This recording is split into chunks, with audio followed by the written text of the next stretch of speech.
You don't have to choose between culture and health. This episode shows how to keep signature flavors while dialing down sodium, sugar, and saturated fat using smart swaps, spice technique, and portion tricks for rice and flatbreads.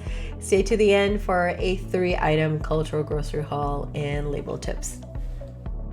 Podcasting from Dallas, Texas, I am Shireen, and this is the Yumlish Podcast. Elisa Irvolino is a Dominican mom, author, and creator of the Mujer Within, dedicated to helping Latina women reconnect with their creativity through food, culture, and home. She teaches cooking and craft classes that celebrate heritage and empower mujeres to honor themselves. Welcome, Elisa. Thank you so much for having me. It is an absolute pleasure having you on. Before we dive into the topic of the day today, which is right around keeping culture on the plate, before we get into all that, can you tell us a little bit more about yourself and what really inspired you to focusing on making healthier recipes? Where did all of that come from? Well, being a mom of 4 kids, I always tried to research what was the best things for them. I made all my own baby food and I breastfed. I tried to do the best that I could. As they got older, it got a little bit more difficult with, takeout, things like that. And I've been in healthcare over 30 years, and one of the positions that I held was an office manager, where sometimes they would need me to come in the room and translate, and the physician would tell a Latino, okay, your sugar's a little high, your cholesterol, we're going to try 3 months on dietary changes, here's a list to follow, and we'll test your blood again in 3 months.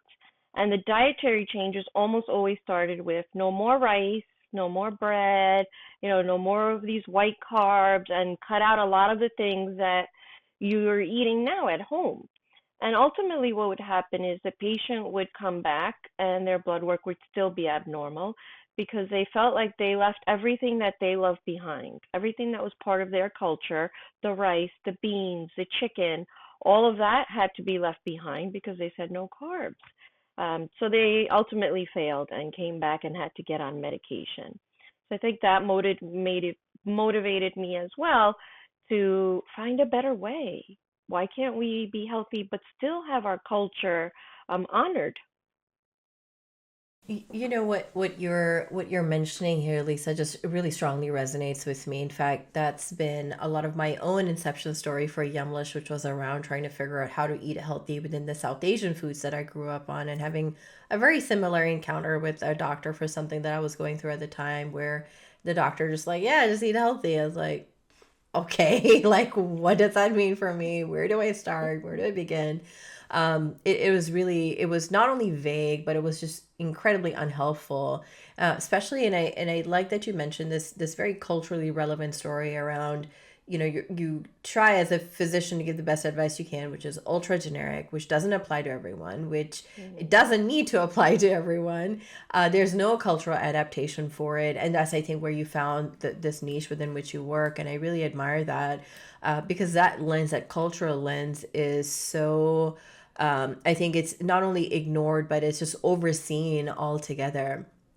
Which takes me to my next question, which is, many people feel that pressure, right? Again, in that doctor's office, to be able to choose between eating healthy and cultural foods. Like, why does it need to, sort of be an and or, but they feel this pressure to choose between the two. Why do you think this misconception even exists? Like, where did this come from? I think a lot of it, if you go back to diet culture, let's say in the 80s, when there were all these like fad diets, and they told you low fat, no more chicken thighs, only chicken breast. I think a lot of it stems from there. And then also that we don't educate the doctors in these cultural aspects. So if the doctor doesn't know, well, okay, you're making an assumption, first of all, on what the patient is eating, and you're not really educated in what the foods are, and you're also not offering alternatives. Not because there's anything bad per se with the medical profession, but they just don't know. And that's so unfortunate to hear time after time, that doctors just don't have that understanding, or the individual's not getting the appropriate help that they need to. And we continue to turn to our primary care doctor, for instance, to get that advice, and they may just not be the person to have that conversation with. When someone wants to make a favorite cultural food, a dish, healthier, where do they go? Where do they begin to understand what they could do differently? Well, for me, I like to teach classes. So a person can find there are some people that are teaching nutrition classes and educating people, but it takes a little time to go find them. And as far as for me, I try to start small with them. You know, let's say your favorite dish, like I love, my kids call it Dominican chicken, but it's really pollo guisado, a stewed chicken. So start with what's the biggest thing that makes that food delicious for you. The main component of that is the chicken. Okay, so we're going to leave the chicken there, so it's still culturally appropriate. It's still what you love, but let's change some smaller things. Let's change the oil that we're using. Let's take out all the processed seasonings that we're using. There are ways to eat that same food, just cooked a little bit differently. What kind of changes have you seen as a result of this? Like how can small changes like this unlock perhaps better health outcomes for someone? I've actually tested it myself with my husband, who started with a cholesterol of 270 and went down to 190 in a very short time. So it can be done. And I've had, students of mine come back and say, wow, I don't even taste the difference, or it tastes better. I like this better. So they're just able to maintain the diet as opposed to that strict diet where they had to give everything up. And then in 3 months, they're like, this doesn't work for me.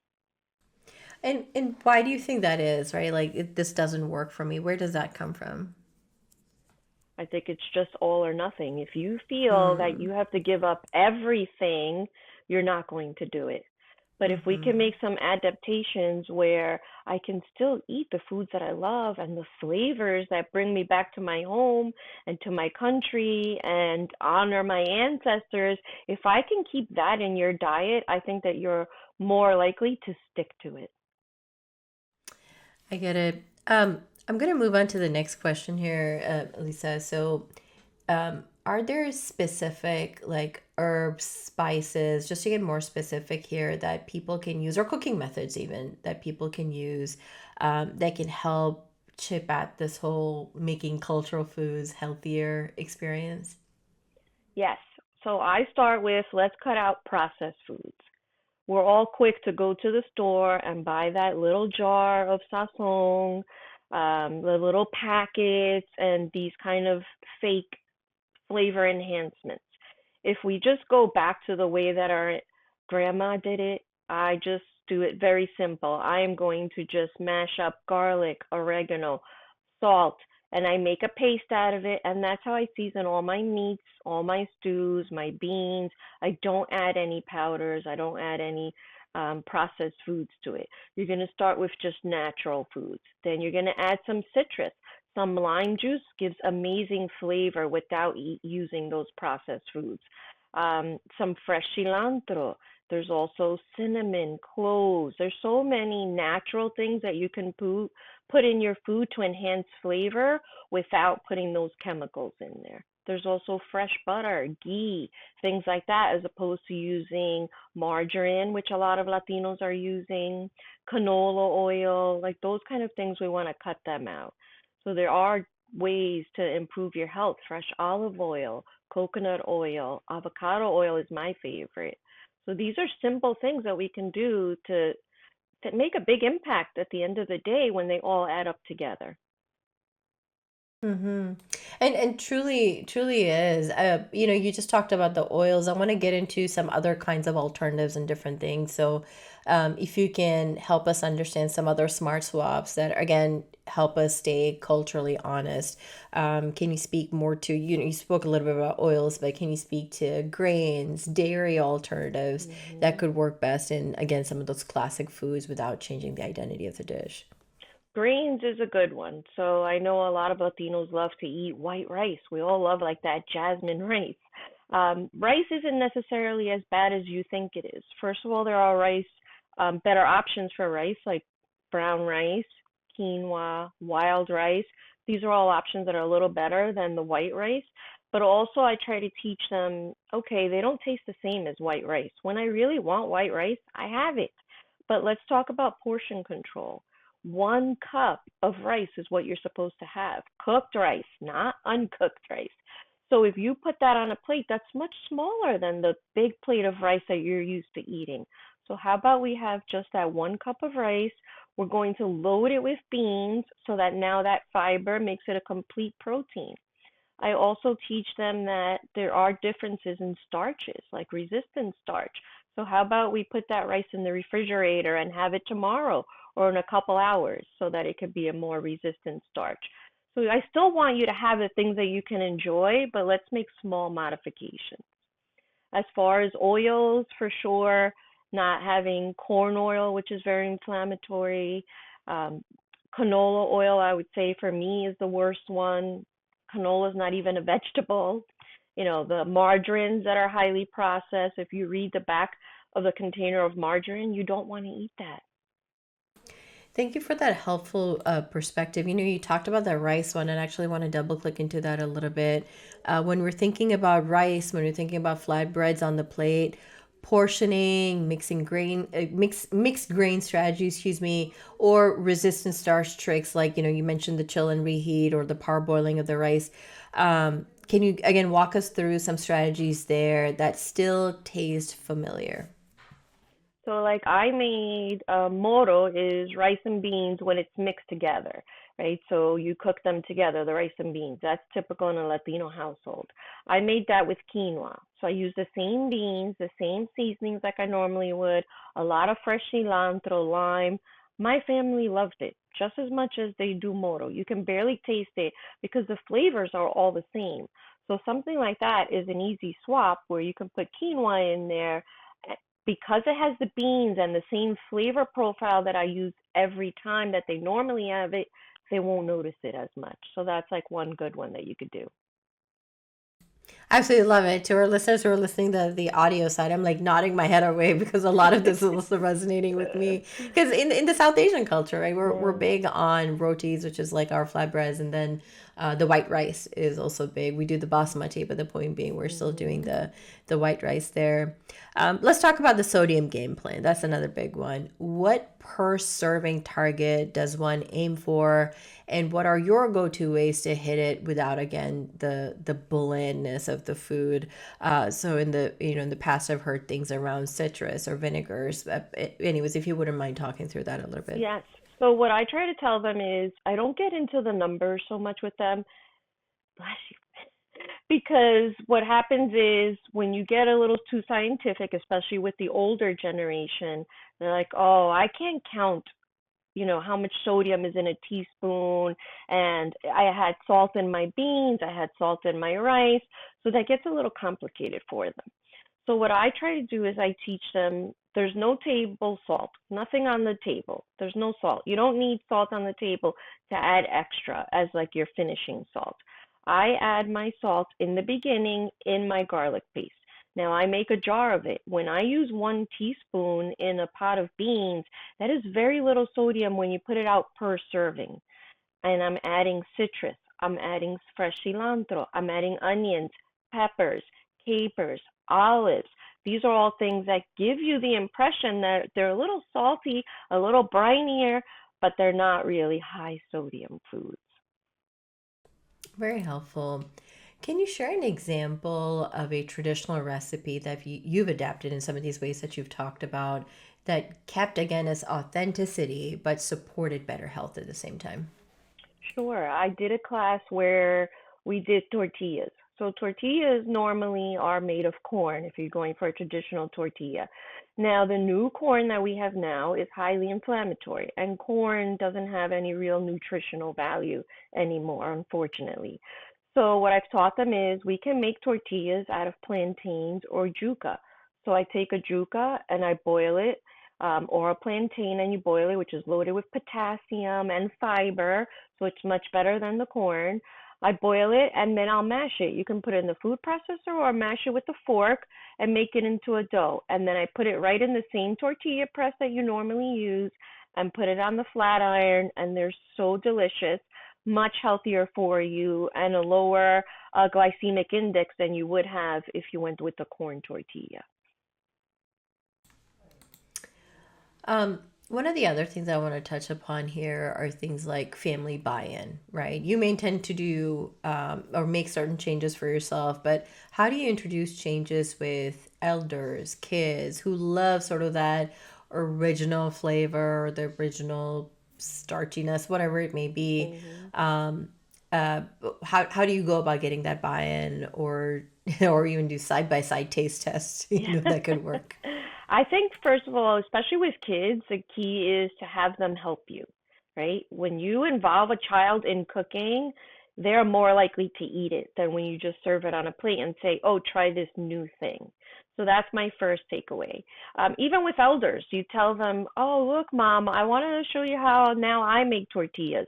And they're like, what? What is that? But when they make it with you and they see what's in it, they're like, oh, this isn't like weird new scientific things. This is a juca, something that we eat all the time. But one class that I do for children is we do plantain waffles.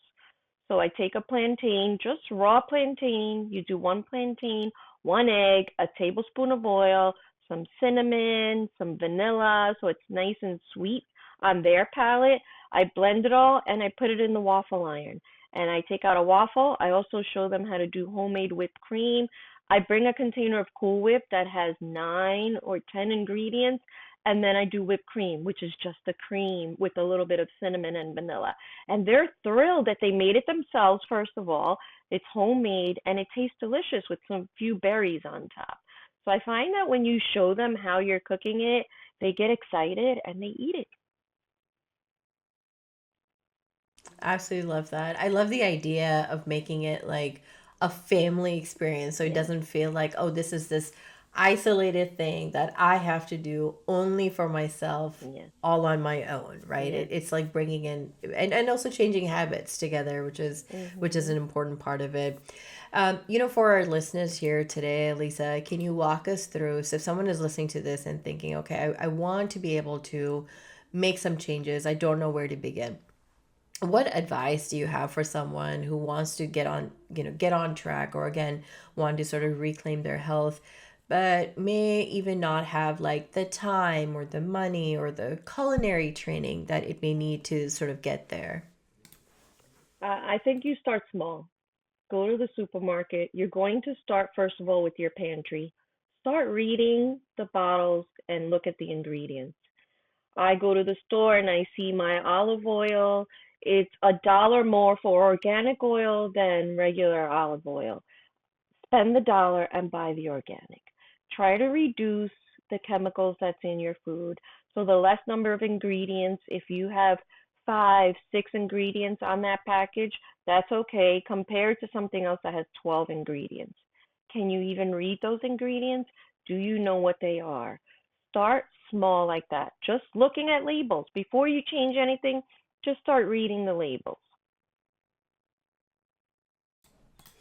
If we're doing a grocery haul this week, what are five staple items, or three to five staple items that you could recommend from ethnic markets um, to purchase? And then can you walk us through maybe a quick label literacy tip for like sauces? I know you spoke about that a little bit ago, but for sauces and mixes, like what to look for on the labels there. So if I'm going shopping, I'm definitely buying my garlic and oregano because that's going to be my base to the cooking. And I'm definitely having limes because limes goes in everything. That's going to give you the big flavor profile. As far as labels, what I'll tell them is they don't want to have any seed oils. So anything that says corn in it, I'm sorry, but you should be avoiding it. You're going to want to check that you don't have the saturated fats we could look at, as opposed to the non-saturated fats.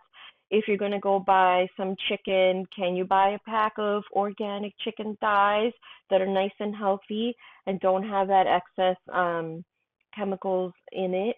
all the antibiotics and the things that we're using in the meats now. So I would look for those things. And really, I think just for them, just keep it simple as opposed to looking at specific ingredients. How about we just look at less ingredients? Those are going to be much healthier. Just less ingredients, things that I can pronounce, and not these chemical makeups that are in all our foods now.